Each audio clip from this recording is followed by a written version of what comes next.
Right. Good evening, ladies and gentlemen. And I made a video sort of like this in 20 different sections on YouTube Shorts. But while we're here, I may as well just discuss sort of like what's been a little bit on my mind throughout like the afternoon of today. So here we go. As of today, ladies and gentlemen, I've got 110 days left of work. Or rather, 109 as of tomorrow, before I face redundancy. Now, unfortunately, ladies and gentlemen, here's just the bottom line of it. For the first time in a very long time, I genuinely, and I will mean this as genuine as I can, ladies and gentlemen, I genuinely do not know what to do next. Because my boss told me about my redundancy plan. Well, about being paid redundancy when on my final day, which is the 30th of June.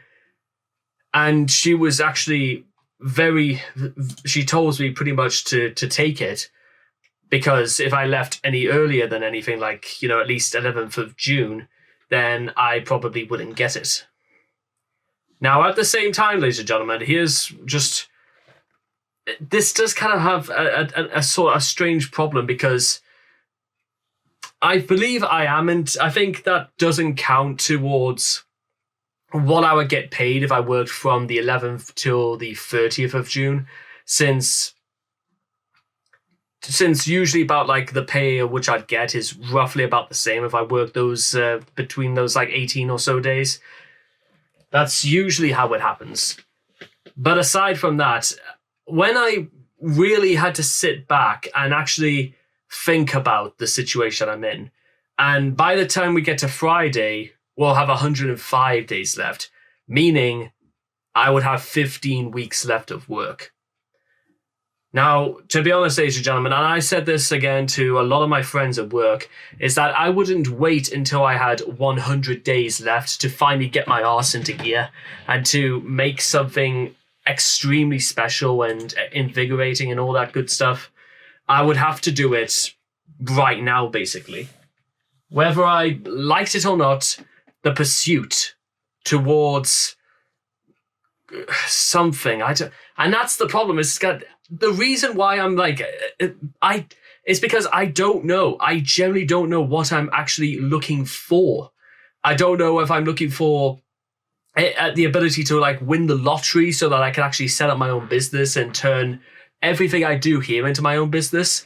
I don't know whether the right thing is just to wait until June comes around, until I'm safely secured, my redundancy payment, then scramble like a demon to actually try and secure myself in like as in the sort of like the bottom rung of the ladder for TV work as either a runner or a researcher, or even as some workshops are coming up later in March and then in April, actually try and pursue a career in writing for TV, whether it's in drama or comedy for that matter.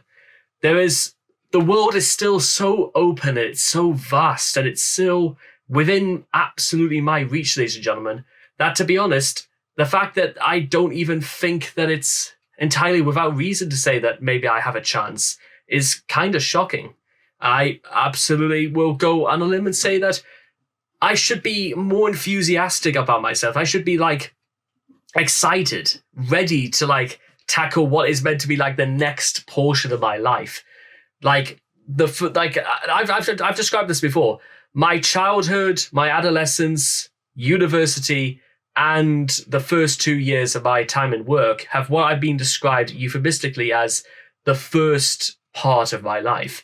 And I said even then, before November began, that I was going to enter the second part of my life, and that I wasn't going to wait around for significant occasions. I would just do them. You know what I mean? And here we are again, ladies and gentlemen. We are in that position. But the interesting case is that now that we are actually almost approaching it, it's sort of when you hold it to the light, you kind of begin to see like the vague troubleness of my intentions or my plans or my goals, my achievements, or rather, how do I even look to attain them? In my head, I have a very simple and vague idea because I've attributed to the idea that the simpler an idea is, then the easier it is to get started with it.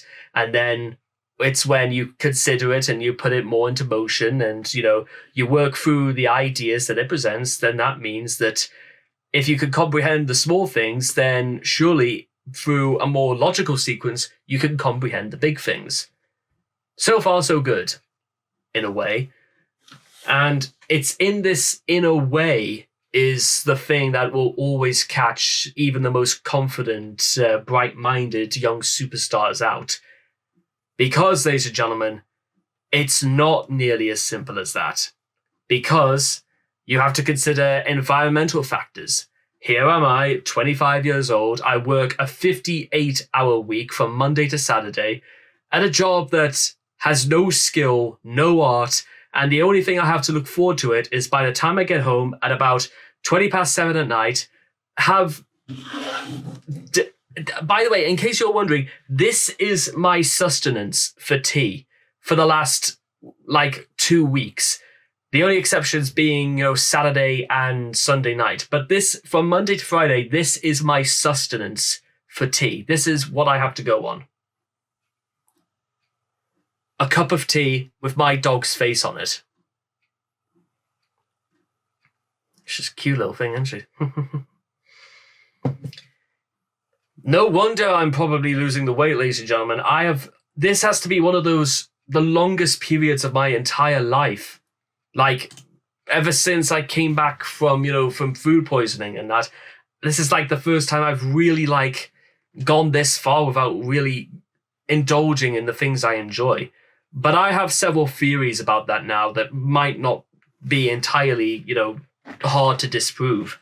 The first is that it wasn't really food poisoning at all, but it was more nervous trouble, meaning I was so unbelievably racked with nerves and shook to the bones in this way that I made myself sick because of the pressure I was putting myself under. Some people might say that's absolute lunacy. I, however, say that, well, if for no other reason, then it might possibly explain why I kind of had to walk around for certain periods of those dreaded few days, literally trying not to think of anything. Not even the next time my stomach would send out a strange signal and I knew I had to rush to the bathroom straight away because in layman's terms, the world was falling out of my arse. And it would continue falling out of my arse until there was no planet left, basically. So maybe that's a contributing factor. And also, it was also the thing that was kind of also on my mind a bit is that it was the first time, ladies and gentlemen, I've actually had to phone in and say that I wasn't going to be on work on Monday, that Monday morning, because I was on the sick and because I had gone through diarrhea and all this nervous trouble, problems with my stomach for the last 36 hours and stuff like that. It wasn't easy to say those sort of things, ladies and gentlemen, because one, I just don't really like the idea of letting people down over this sort of thing because it kind of has that kind of schoolboy attitude to it where it kind of sounds more of an excuse than anything, which I'm telling you now, it wasn't, ladies and gentlemen, but that's what it sounded like to me anyway. The second thing to say, ladies and gentlemen, about this whole incident is that it didn't actually stop me from slowing things down. In fact, in many ways, it made me feel more nervous because the more I stayed away from the work I was doing, then, you know what, the worse I felt. Because there is nothing worse to me, ladies and gentlemen, than wasting time. And I've had many terrible experiences, ladies and gentlemen, of people wasting my time. But for some very, very roundabout reason, it seemed far worse that I was doing it to me. It was a consequence, a failure of my own actions is what led me to wasting this amount of time. Some people might even go as far as to say that, I got sick of it was my own fault that I got sick. For what that's worth. I don't really know exactly how we could come to such an idea as that. But I don't know. People are entitled to their opinions and all that. That's all I'll say. Meanwhile, ladies and gentlemen, there's just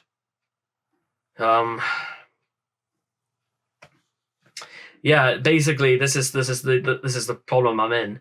Is people may be watching this and they will be able to see exactly what I can't see.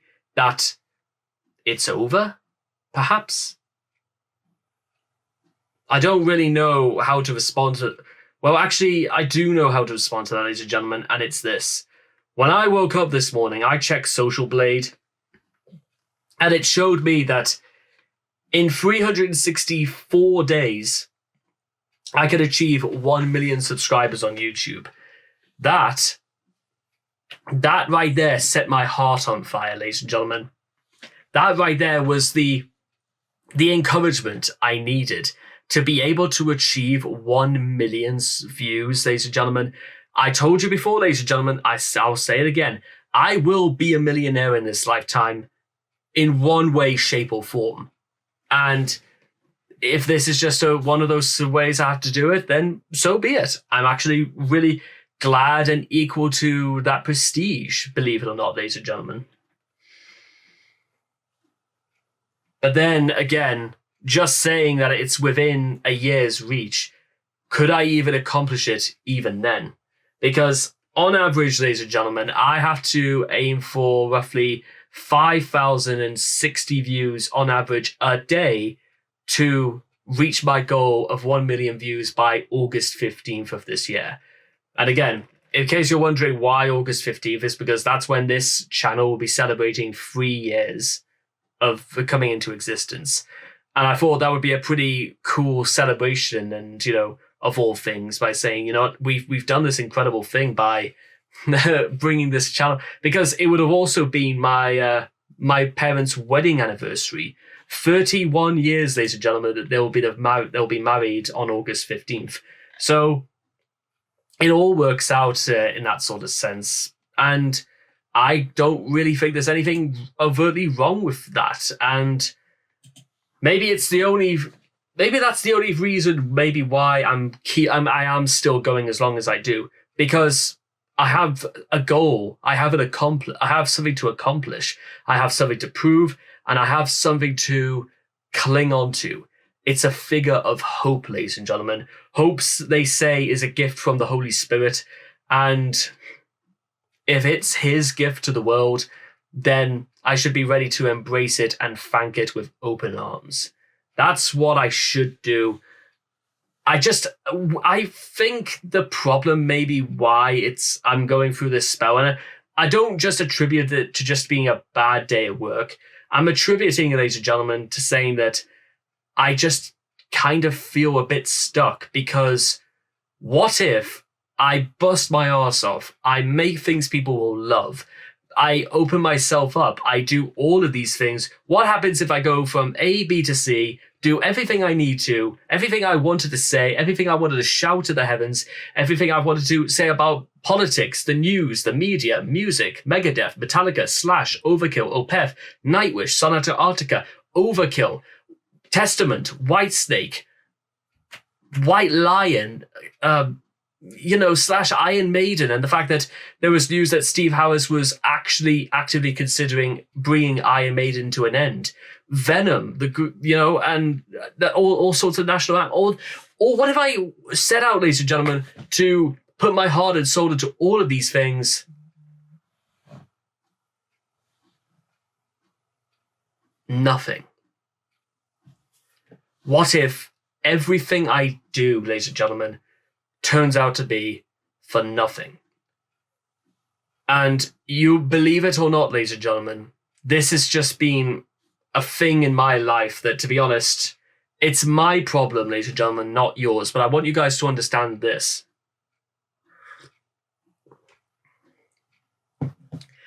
Ever since I was roughly about 8 years old, I have this uncanny sort of feeling about being tremendously excited about something, and then it turns out to not nearly meet my excited, giddy boyhood expectations. And in many ways, the fear of like being disappointed is almost worse than the feeling of failure, because I could fail at something and then maybe feel almost kind of indifferent to it, even if I put all my effort into something. But what if I succeed, ladies and gentlemen, at what I wanted to do? But I feel no ill different, because how much would it really affect or change my life? All that glitters, ladies and gentlemen, is not gold, is basically what I'm trying to say. But then again, then what? You can't work this idea that everything that looks glorious in the world means absolutely nothing when you actually have it. Money does not buy people happiness, ladies and gentlemen. But what about the happiness that people could just have in the minute things, but has no other significance or beauty if it can't be shared or appreciated in the context or eyes and ears of somebody else? It's a real problem, ladies and gentlemen. It's the horridness of this sort of dilemma, because there's no real cure for it apart from people just telling me to get over it and just to not take myself so seriously. But it's because I do take myself seriously, and it's because I'm very hard on myself for these failures, and it's just how I was brought up to be, and look where it's got me. Nowhere. Because people didn't respect me enough to think that maybe, just maybe, I didn't see things quite like how other people see them. You know what? We all have our problems, ladies and gentlemen, in life. We all have things that we don't really know what to think of. We all have things that we can't seem to comprehend are actually happening to us. Poverty, crime, drugs, addiction, the death of a loved one. But I like to imagine in some way, shape or form, it's even worse when all is said and done. You feel absolutely nothing as a result.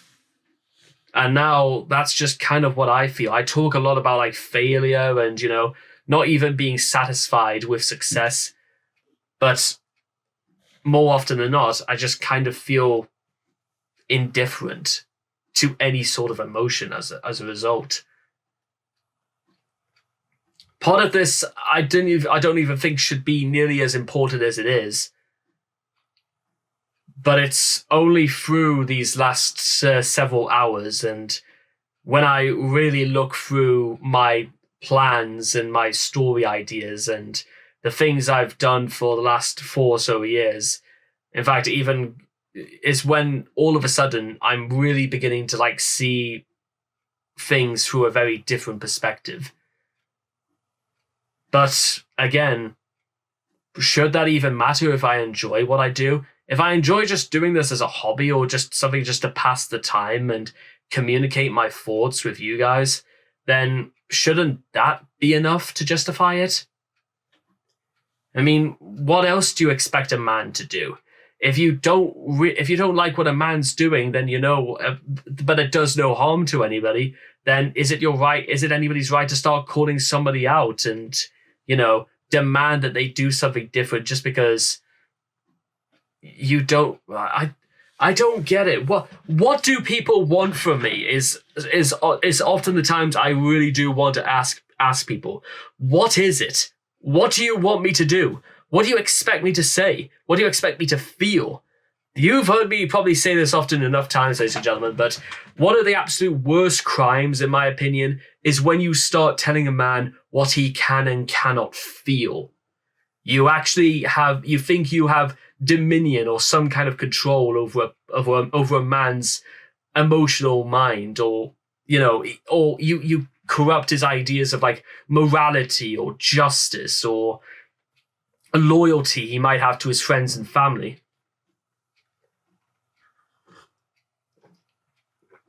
Is there any purpose to it?